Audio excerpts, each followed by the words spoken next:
যে বিজয়া একাদশী, এই দেখো আমার রাধা মাধবকে, এই দেখো আমার প্রভু জগৎবন্ধুকে, আর এই হলো আমার গৌরনিতাই।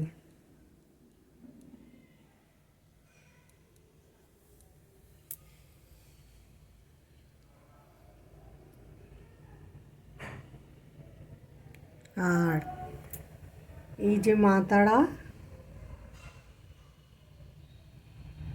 মায়ের চরণ, এই যে মায়ের পাদুকা, আর এই আমার গুরুদেব মহানামব্রত ব্রহ্মচারীজি।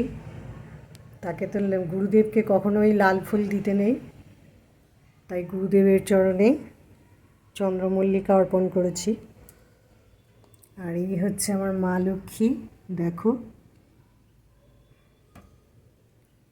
মা লক্ষ্মীকে কি সুন্দর লাগছে, দেখেছো? মা লক্ষ্মী একদম রূপে লক্ষ্মী, গুণে সরস্বতী হয়ে বসে আছে। এই যে আমার মা লক্ষ্মী, আর এই আমার গণপতি দেব। উনি তো ছোট্ট বাচ্চা, দেখতেই পাচ্ছ, খুব ছোট, তাই কাছে নিয়ে না দেখালে দেখতেই পাবে না।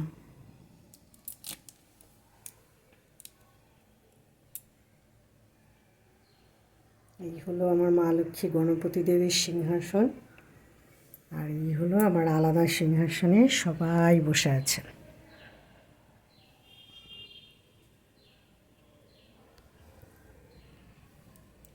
আর ভোগ প্রসাদে ফল অর্পণ করেছি।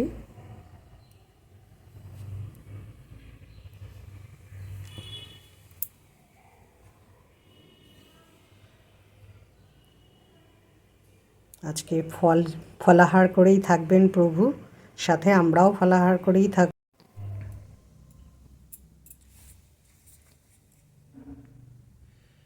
আজ ফাল্গুনী কৃষ্ণপক্ষে বিজয়া একাদশী। এবার তোমাদের সবার সময় হবে না, তোমরা কেউ কেউ হয়তো নিজেরাই পড়ে নেবে ফাল্গুনী কৃষ্ণপক্ষে বিজয়া একাদশীর মাহাত্ম্যটা, আর কারুর হয়তো সময় হবে না, ওই জন্য আমি তোমাদেরকে একটু পাঠ করে শোনাচ্ছি। তোমরা যার যার সময় হবে একটু শুনে নিও সময় করে। ফাল্গুনী কৃষ্ণপক্ষে বিজয়া একাদশী। শ্রী নারদ ঠাকুরের প্রশ্নে ব্রহ্মা বিজয়া একাদশী ব্রত মাহাত্ম্য কীর্তন করেছিলেন। শ্রীকৃষ্ণ যুধিষ্ঠিরকে সেই বৃত্তান্তই বলেছিলেন।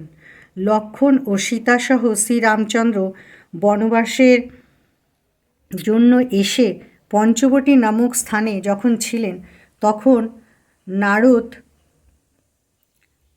ছিলেন তখন রাবণ সীতাকে হরণ করে লঙ্কায় নিয়ে যায়।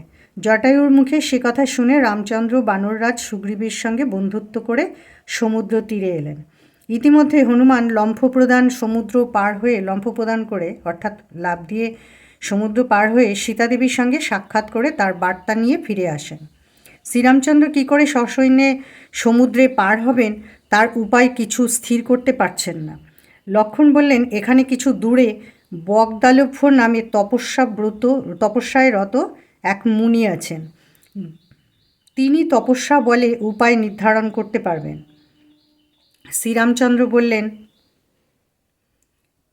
লক্ষ্মণ সহ শ্রীরামচন্দ্র তখন মুনির নিকট এসে সব কথা মুনিকে বললেন, সব কিছু শুনে মুনি বললেন, হে রাম, আপনার অভীষ্ট সিদ্ধির জন্য যে ব্রত করণীয় তা শুনুন।